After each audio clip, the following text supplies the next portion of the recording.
Hello friends, welcome to Yes Academy. My name is Mukesh Panjwani. आज हम एक नया टॉपिक स्टार्ट करने जा रहे हैं पार्टनरशिप का, जिसका नाम है डेथ ऑफ पार्टनर। तो चलिए देखते हैं कि इस चैप्टर में हम क्या पढ़ने वाले हैं। आपने देखा सबसे पहले कि एडमिशन एडमिशन में एक नया पार्टनर आ रहा है, तो कुछ एडजस्टमेंट्स करने पड़ते हैं। प्रॉफिट शेयरिंग रेशियो चेंज हो जाता है, कैपिटल से एडजस्ट हो जाते हैं, रिवैल्यूएशन ऑफ एसेट्स होता है, लायबिलिटीज होता है, और रिजर्व्स वगैरह बांट दिए जाते हैं, एक्यूमुलेटेड प्रॉफिट्स बांट दिए जाते हैं, एक्यूमुलेटेड लॉसेस बांट दिए जाते हैं। ये सब अपन देख चुके हैं। रिटायरमेंट में क्या होता है, एक पार्टनर जा रहा है। अब जा रहा है तो उसको हमें उसकी गुडविल का हिस्सा देना पड़ेगा, प्रॉफिट का हिस्सा देना पड़ेगा, और उसका जितना कैपिटल है वो देना पड़ेगा। वो सारी चीजें अपन देखते हैं। तो डेथ भी कुछ हद तक रिटायरमेंट से सिमिलर है। कैसे सिमिलर है? रिटायरमेंट में क्या हो रहा है, एक पार्टनर जा रहा है, डेथ में भी एक पार्टनर जा रहा है। रिटायरमेंट में एक पार्टनर फर्म से जा रहा है, ठीक है, डेथ में भी एक पार्टनर फर्म से जा रहा है। दोनों में फर्क कितना है कि जो रिटायरमेंट है वो प्लान्ड होता है। आपको मालूम है कि भाई 31 दिसंबर को या 31 मार्च को ये पार्टनर रिटायर होने वाला है कि नहीं? उस हिसाब से प्लानिंग्स होती है। मगर क्या डेथ में प्लानिंग्स होती हैं क्या? हमको पहले से मालूम रहता है क्या? क्या बोलते हैं यार ये 31 दिसंबर को मरने वाला है, 31 मार्च को मरने वाला है? नहीं, ऐसा नहीं होता है ना। डेथ क्या होती है? डेथ सडन होती है, प्लानिंग से नहीं होती है। तो this is the basic difference, ठीक है। अब ऐसा होने के कारण एक बात तो ध्यान रखिएगा कि आमतौर पे हम क्वेश्चंस में क्या देखते हैं रिटायरमेंट के केस में, कि at the end of year ही ज्यादातर पार्टनर रिटायर होता है ना। कि ईयर एंड हुआ और पार्टनर ने बोला यार अब मैं नहीं करूंगा कंटिन्यू। मगर डेथ तो कभी भी हो सकती है ना। मिड ऑफ ईयर, कभी भी, किसी भी क्वार्टर के बीच में, किसी मंथ के बीच में, कभी भी हो सकती है कि नहीं? जब eight the end of year होती है ना, तो वहां पे आपको प्रॉफिट मालूम रहता है कि इतना प्रॉफिट है इस साल का।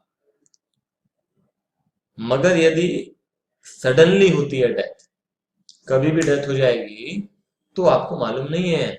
आप अगर मान लो कि ईयर एंड हुआ, ईयर एंड होने के 2 महीने बाद डेथ हो गई, तो 2 महीने का प्रॉफिट आपके पास नहीं है। You have to calculate the profit, है कि नहीं? एक ही ये चीज।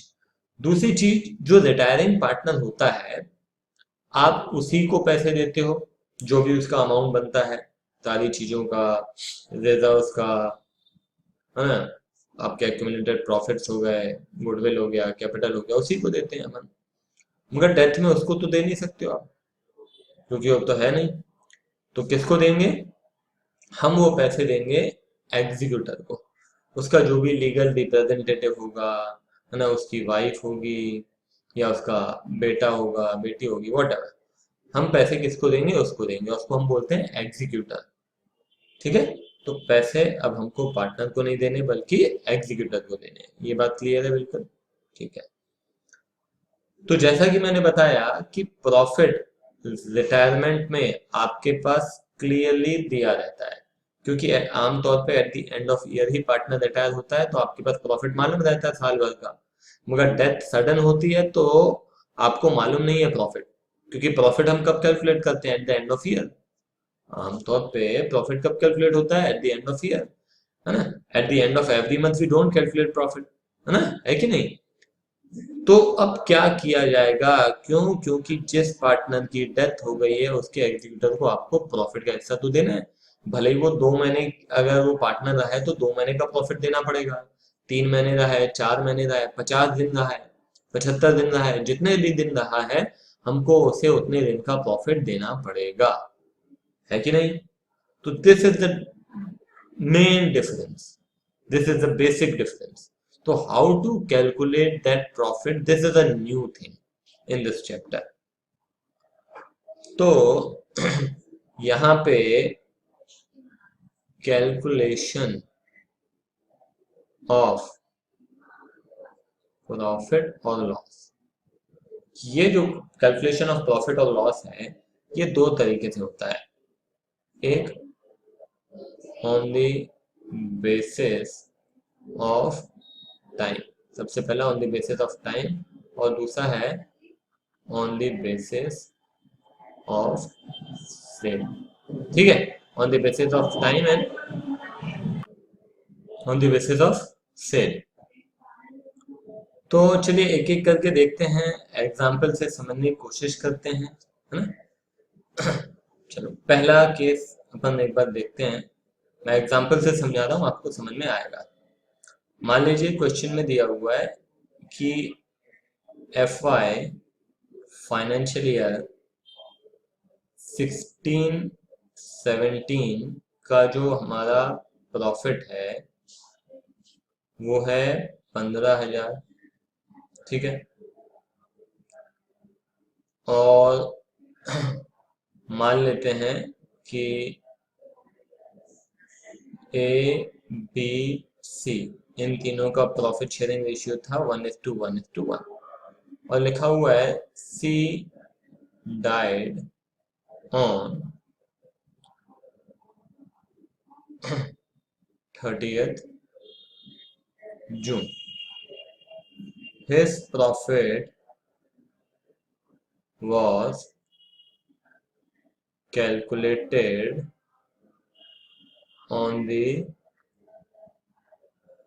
basis of past year profit. ठीक है, his profit was calculated on the basis of past year's profit. मान लीजिए ऐसा दिया हुआ है, तो क्या बोलना चाह रहा है, देखो ये जो प्रॉफिट है ये तो पिछले साल का है, ये इसकी डेथ कब हुई है ये भी अपन यहाँ लिख देते हैं 2017, 30 जून 2017।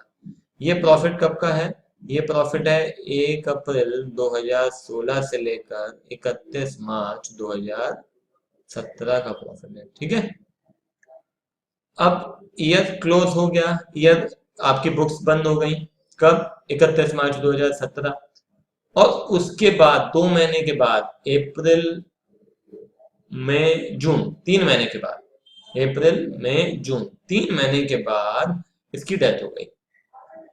अब सीधी सी बात है यार, इसने अगर 3 महीने पार्टनर रहा है तो 3 महीने का प्रॉफिट तो चाहिए, मगर 3 महीने का प्रॉफिट कैलकुलेट नहीं होगा भाई। 3 महीने का कैसे कैलकुलेट होगा, प्रॉफिट तो कैलकुलेट होगा at the and of year.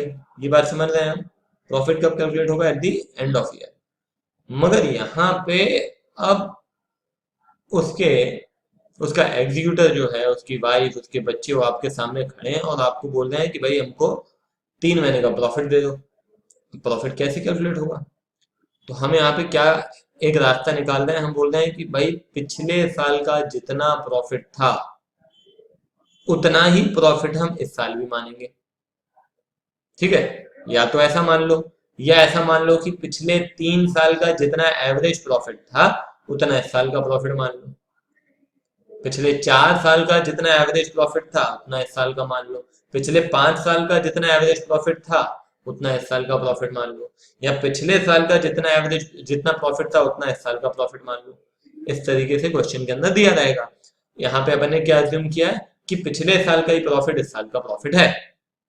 ठीक है, तो हाउ टू कैलकुलेट, अब देखो ये अगर मानते हैं कि इस साल भी उतना ही प्रॉफिट होना है 15,000, अगर इस साल भी 15,000 ही प्रॉफिट होना है मान लें, तो हमको कितने महीने का कैलकुलेट करना है, 3 महीने का, जनवरी फरवरी मार्च, नहीं सॉरी अप्रैल मई जून। तो हम क्या करेंगे, इंटू 3 महीने डिवाइडेड बाय 12, कितना हो जाएगा बताइए, ये हो जाएगा 15,000 divided by 4, that would be 3750। कितना हो जाएगा, 3750। ये आपके 3 महीने का प्रॉफिट आ गया। ठीक है, तो क्या 3 महीने का प्रॉफिट इसी को देने क्या? नहीं, 3 महीने का प्रॉफिट उसको क्यों देंगे? उसका जितना भी शेयर होगा उसको देंगे। तो उसका शेयर कितना है? 1/3, तो इंटू 1/3, तो 3750 divided by 3, that would be 1250। 1250 आई बात समझ में? इस तरीके से कैलकुलेशन होगा। ठीक है। चलो इसी को थोड़ा सा मैं ट्विस्ट करता हूँ आपको समझाने के लिए। मान लो कि इसकी डेथ हो गई 31 मई को, मैं बोलता हूँ 31 मई को हुई है। तो अब क्या होगा? तो सिंपल है, 15,000 इंटू पिछले साल के प्रॉफिट को हम इस साल का प्रॉफिट मान रहे हैं, तो इंटू 2/12, कितना हो जाएगा? 2,500 उसको देना चाहिए, उसको नहीं देना चाहिए, 2,500 उसका प्रॉफिट होना चाहिए। तो मतलब पूरी फर्म का प्रॉफिट होना चाहिए 2,500। तो उसको हम कितना हिस्सा दे देंगे? 1/3, तो इंटू 1/3 कितना हो जाएगा? कैलकुलेट करके देखिए, 2500 डिवाइडेड बाय 3, तो दैट वुड बी 833। 833 समझ में आई बात? क्लियर है ये? ठीक है। एक गलती यहाँ पे स्टूडेंट्स क्या करते हैं कि उसका शेयर कैलकुलेट करना भूल जाते हैं। उसका शेयर 1/3 है, तो हम क्या करते हैं कि अपन प्रॉफिट उतने टाइम का तो कैलकुलेट कर लिया और फिर पूरा का पूरा प्रॉफिट उसी को दे देते हैं। तो ऐसी गलती नहीं करनी है, पूरा का पूरा प्रॉफिट नहीं लेना है, जितना उसका शेयर है वो ही खाली हमको देना है। ठीक है। क्वेश्चन देखेंगे तो और अच्छे से समझ में आएगा आपको। चलिए पहले क्वेश्चन ही देख लेते हैं। ये क्वेश्चन आपके सामने है। चलो देखो जरा, चलो देख लेते हैं क्या बोलता है। P Q and R were partners in a firm, R died on 28 Feb 2016। ठीक है। His share of profits from the closure of last accounting year till the date of death was to be calculated on the basis of the average profit of 3 completed years before death. Profit for 2013, 14 and 15 were 80, 90 and 1 lakh respectively. Calculate R's share of profit till his death. समझना। पहले तो क्या बोल रहा है, अभी अपन ने देखा था जिसमें क्वेश्चन बोल रहा था कि पास्ट ईयर के प्रॉफिट को ही इस साल का प्रॉफिट मानना है। यहाँ पे ऐसा नहीं बोल रहा है, यहाँ पे क्या बोल रहा है? पिछले 3 साल के प्रॉफिट का एवरेज ही इस साल का प्रॉफिट है। तो first of all we have to calculate the average profit. तो एवरेज प्रॉफिट कितना हो जाएगा? 80,000, 90,000, 1 लाख, तीनों को जोड़ा डिवाइडेड बाय 3, कितना आ जाएगा? 90,000। तो 90,000 is the average profit of last 3 years. Is it clear? ये क्लियर है। अब क्या करना है? अब देख लेते हैं। अब ये बोलता है आर डाइड ऑन, अब यहाँ पे ध्यान देना, ये 13, 14, 15 बोल रहा है, मतलब यहाँ पे कैलेंडर ईयर फॉलो करते हैं। ये बात समझ में आ रही है? ये कैलेंडर ईयर फॉलो कर रहे हैं, ये फाइनेंशियल ईयर फॉलो नहीं कर रहे हैं। तो यदि इन 3 साल का 15 तक का इनका प्रॉफिट है, ये 80,000, 90,000 और 1 लाख, है ना? कब तक का है ये ये हो गया पूरा 1 जनवरी से 31 दिसंबर, ये भी 1 जनवरी से 31 दिसंबर, ये भी 1 जनवरी से 31 दिसंबर। तो उसके बाद कितने महीने हो गए? जनवरी और फरवरी, 2 महीने। तो 2 महीने का हमको प्रॉफिट उसको देना बाकी है। 90,000 क्या हो गया? ये आपका एवरेज प्रॉफिट आ गया। अब यही आपका इस साल का प्रॉफिट माना जाएगा। तो हम क्या करेंगे? Divided by 12 into 2। ठीक है। चलिए देखते हैं, 90,000 डिवाइडेड बाय 12 इंटू 2, तो that would be 15,000।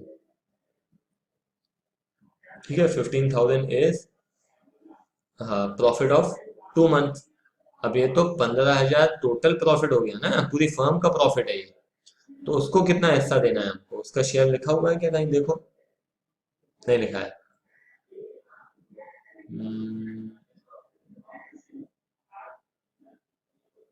नहीं लिखा है। क्या मानेंगे? इक्वल। हम उसको कितना दे देंगे? 15,000 इंटू 1/3, कितना हो गया? 5,000। आई बात समझ में? सिंपल है, कोई दिक्कत नहीं है, बिल्कुल आसान सा क्वेश्चन है।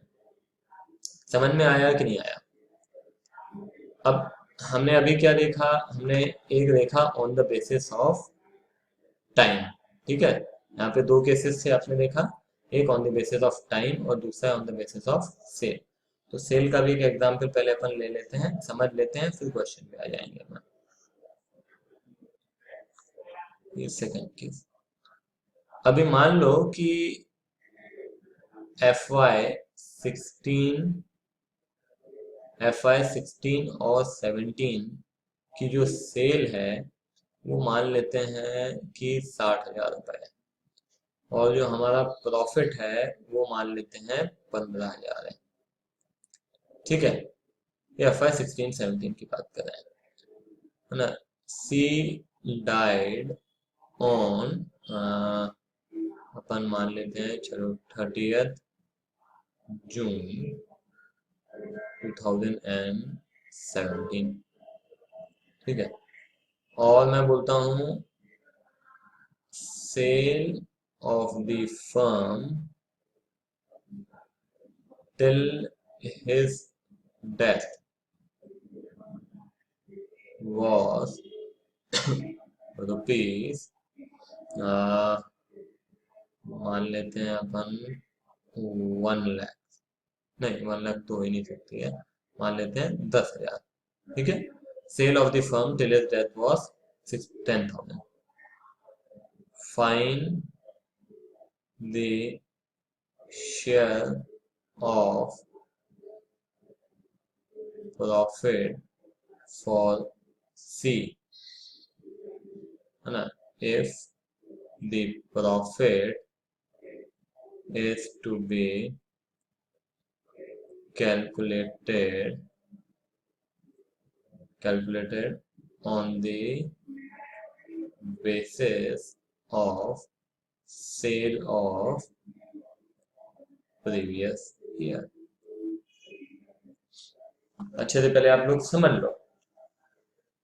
चलो मैं एक बात बताता हूँ आपको, ध्यान से सुनना। पिछले साल की जो सेल है वो 60,000 रुपए है, और पिछले साल का जो प्रॉफिट है वो 15,000 रुपए है। अब इस साल में केवल कितने महीने हुए? 3 महीने हुए, और सी की डेथ हो गई। अब now how to calculate the profit? Profit कैसे कैलकुलेट किया जाए? तो प्रॉफिट ऐसे कैलकुलेट किया जाए कि यदि आपने 15,000 रुपए कमाए पिछले साल में 60,000 की सेल पे, तो इसका मतलब है कि 10,000 की सेल पे हमने कितना कमाया हुआ। मैं रिपीट कर रहा हूँ। मान लो कि पिछले साल 60,000 की गुड्स बेच के आपने 15,000 कमाया।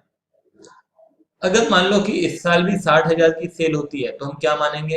इस साल भी लगभग लगभग उतना ही कमाएंगे। अगर सेल सेम है तो प्रॉफिट भी सेम होना चाहिए, ऐसा मान सकते हैं। पिछले साल यदि 60,000 की सेल हुई, प्रॉफिट हुआ कितना? 15,000। तो इस साल भी यदि सेल होती है 60,000 तो प्रॉफिट कितना होना चाहिए? 15,000। इस साल यदि सेल होती है 30,000 तो प्रॉफिट कितना होना चाहिए? 7,500, है ना। अगर हम मान के चलें कि इनका जो नेट प्रॉफिट है लगभग लगभग सेम रहता है ना। देखो, क्योंकि एग्जैक्ट तो फाइंड नहीं कर सकते हो आप, तो आपको एक बीच का रास्ता निकालना है। उसके लिए एक, या तो आप टाइम के बेसिस पे कर लो कि भाई पिछले साल के प्रॉफिट को इस साल का प्रॉफिट मान लें, या फिर पिछले साल जितना हमारा प्रॉफिट मार्जिन होता था इस साल भी उतना ही प्रॉफिट मार्जिन मान के चलें और फिर कैलकुलेट कर लें। दोनों तरीके हैं आपके पास।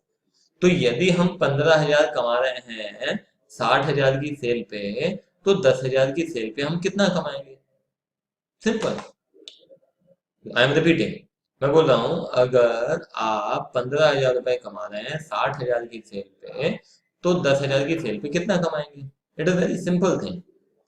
देखो, इसको इस तरीके से हम करेंगे कि ये 15,000 का प्रॉफिट कितने की सेल पे हो रहा है? 60,000 की सेल पे। तो यदि 1 रुपए पे फाइन करना हो तो 15,000 डिवाइडेड बाय 60,000 कर लूंगा मैं, तो 1 रुपए पे कितना कमा रहे हैं ये आ जाएगा, है कि नहीं। आप 15,000 कमा रहे हो 60,000 की सेल पे, तो 1 रुपए की सेल पे कितना कमा रहे होंगे? तो 15,000 डिवाइडेड बाय 60,000।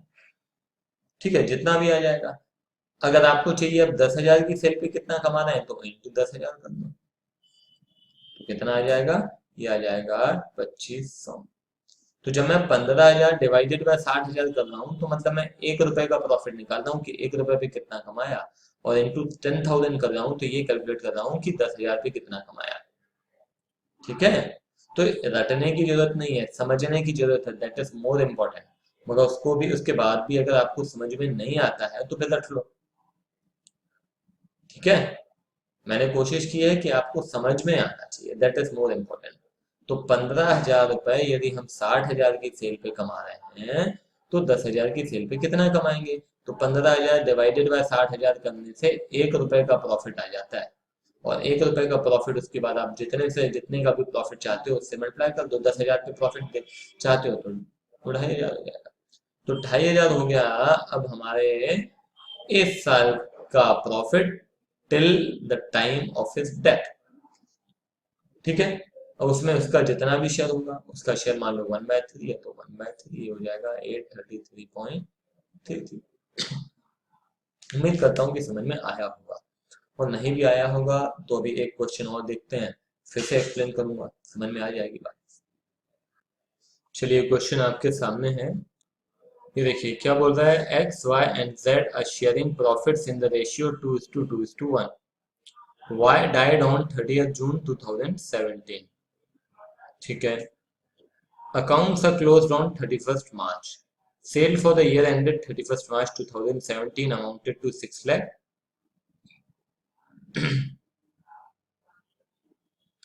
And of एक सेकंड,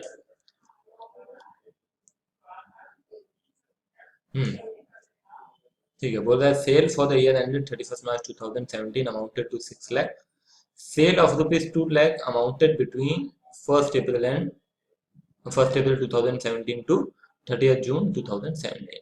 ये पिछले साल की सेल थी और ये इस साल की सेल है उसकी डेथ होने तक। The profit for the year ended 31st March 2017 amounted to 60,000। ये पिछले साल का प्रॉफिट, तो मतलब ये 60,000 रुपए कमा रहे हैं, पिछले साल कमाया है 60,000 रुपए, कितने की सेल पे? 6 लाख की सेल पे। यदि पिछले साल 60,000 रुपए कमा रहे हैं 6 लाख की सेल पे, तो 2 लाख की सेल पे कितना कमाएंगे? पॉइंट आई एम रिपीटिंग, मैं बोल रहा हूं कि यदि ये 60,000 रुपए कमा रहे हैं 6 लाख की सेल पे, तो 2 लाख की सेल पे कितना कमाएंगे, ये हमको जानना है। तो हम क्या करेंगे, सबसे पहले 60,000 डिवाइडेड बाय 6 लाख, तो इसे क्या आ जाएगा, 1 रुपए का प्रॉफिट आ जाएगा। 1 रुपए का प्रॉफिट आ गया तो उसके बाद से जितने का भी प्रॉफिट आपको फाइंड करना है, 2 लाख कर दिया मैंने, कितना आ जाएगा बताइए, करके देखिए कितना आ रहा है। ये आएगा 20,000 रुपए। कितना आएगा? 20,000 रुपए। ठीक है, 60,000 क्योंकि ये सीधा सीधा दिख रहा है कि ये 6 लाख रुपए की सेल करने पे यदि 60,000 कमा रहे हैं, मतलब 10% का प्रॉफिट है। तो अगर पिछले साल 10% कमाए तो इस साल भी 10% कमाएंगे, तो 2 लाख का 10% कितना होता है? 20,000। एक तरीका ये भी है। सर आपको लगता है नहीं नहीं अलग तरीके से करना है, तो जैसा करना है वैसा कर सकते हैं आप। ये मैंने क्या लिया, ये प्रॉफिट लिया। ठीक है, तो मैंने ये लिया प्रॉफिट, है ना, और ये हो गई sale previous year into sale current year. ये फॉर्मूला है एक्चुअली, तो फॉर्मूला याद करने की जरूरत नहीं है, समझने की जरूरत है। ठीक है, तो ये 20,000 आपका प्रॉफिट हो गया, मगर 20,000 पूरा का पूरा प्रॉफिट उसका थोड़ी ना है, उसका प्रॉफिट कितना है, उसका प्रॉफिट है 2/5। तो कितना हो गया 2/5, ये हो गया 4,000 इंटू 2, कितना हो गया 8,000। 8,000 दी is his share in profits. आई बार समझ में क्लियर है ये? ठीक है, ये समझ में आ गया तो फिर अपन क्या कर सकते हैं, अपन we can directly switch to comprehensive question. ठीक है, तो हम एक काम करते हैं, कॉम्प्रिहेंसिव क्वेश्चन देखते हैं, तो आपको समझ में आएगा किस तरीके से क्वेश्चन हमको सॉल्व करने हैं। चलिए क्वेश्चन आपके सामने है, पहले हम एक बार अच्छे से क्वेश्चन पढ़ेंगे फिर सॉल्यूशन पे आएंगे। A, V and K were partners in a firm sharing profits in the ratio 4:3:3। On 31st March 2016 the balance sheet was as follows। चलो ये बैलेंस शीट दी हुई है, आगे लिखा है on 30th September 2016 K died। इनकी जो बुक्स क्लोज हो रही हैं वो हो रही है 31st March 2016, और इसकी जो डेथ हो रही है वो हो रही है 30th September 2016। ठीक है, मतलब कितने महीने हो गए, अप्रैल मई जून जुलाई अगस्त सितंबर, 6 महीने हो गए। 6 महीने के बाद डेथ हो रही है। The partnership deed provided for the following to the executor of deceased partner. His share in the goodwill of the firm calculated on the basis of 3 years purchase of average profit of last 4 years. The profit of last 4 years हुआ, ये पिछले 4 साल का profit दिया हुआ है, ठीक है, पिछले 4 साल का प्रॉफिट है। और उसकी जो गुडविल है वो किस बेसिस पे कैलकुलेट होगी, पिछले 4 साल के एवरेज को 3 इयर्स परचेज ईयर से मल्टीप्लाई करेंगे तो आपकी गुडविल आ जाएगी। ठीक है, करके देख लेते हैं। एवरेज बोल रहे हैं तो एवरेज 190 प्लस 170 प्लस 180 और प्लस 180 है 160, ठीक है, ये डिवाइडेड बाय 4। ठीक है, तो कैलकुलेट करके देखते हैं कितना आता है। 190 plus 170 plus 180 plus 160 divided by 4, तो आ जाता है 1,75,000 into number of purchase year 3, कितना हो गया, ये हो गया 5,25,000। ठीक है, तो हमारी गुडविल हो गई 5,25,000। इसमें कोई दिक्कत नहीं है मेरे ख्याल से, 5,25,000 is our goodwill.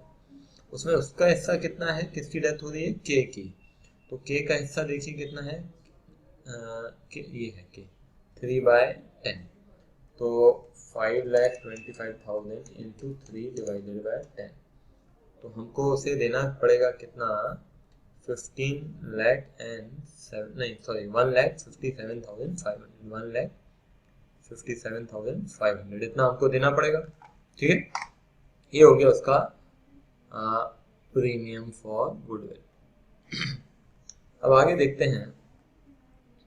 His share in the profits of the firm till date of his death calculated on the basis of average profit of last 4 years.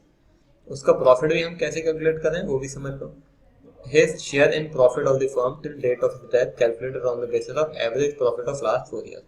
पिछले 4 साल का एवरेज निकालना है, तो पिछले 4 साल का एवरेज कितना आया, 1,75,000। This is the average of last 4 years।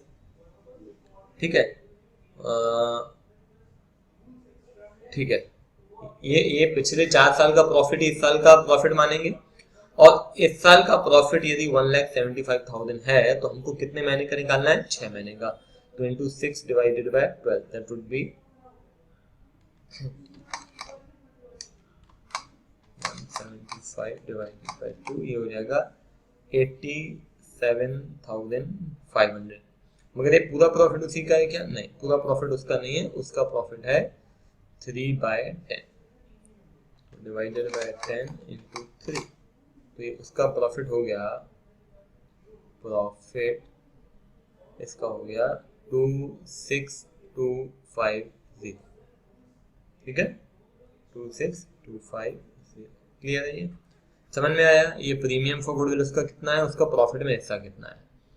Interest at 8% per annum on the credit balance if any in his capital account, उसके कैपिटल पे उसको कितना आईओसी मिलेगा, 8% मिलेगा, लिखा on the credit balance. Obvious सी बात है, आईओसी अगर आप दोगे तो उसका अगर क्रेडिट बैलेंस है प्रॉफिट का तभी देंगे, नहीं तो नहीं देंगे।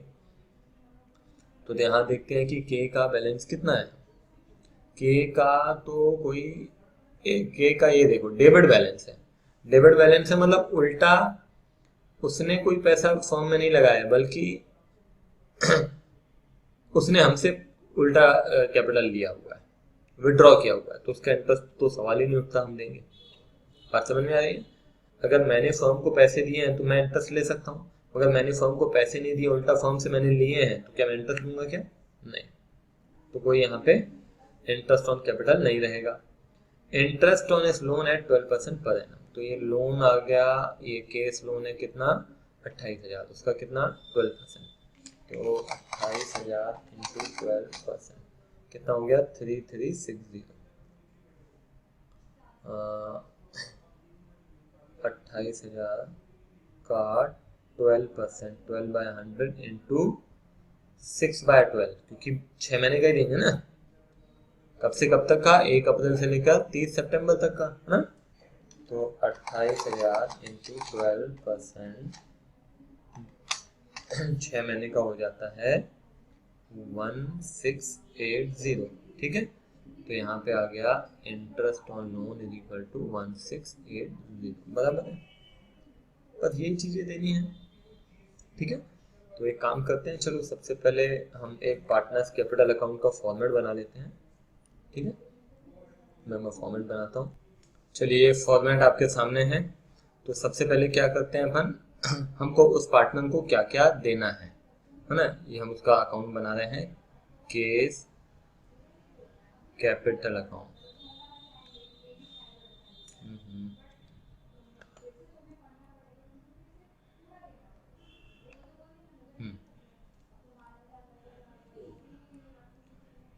तो ये केस कैपिटल अकाउंट हम बना रहे हैं, ध्यान देना। तो हमें जो कुछ देना है वो हम क्रेडिट में लिखेंगे और जो कुछ लेना है वो हम डेबिट में लिखेंगे। तो यहाँ पे देखो, एक तो पहली बात तो उसका डेबिट बैलेंस है, तो हम यहाँ पे डेबिट बैलेंस लिख देंगे, टू बैलेंस ब्रॉट डाउन।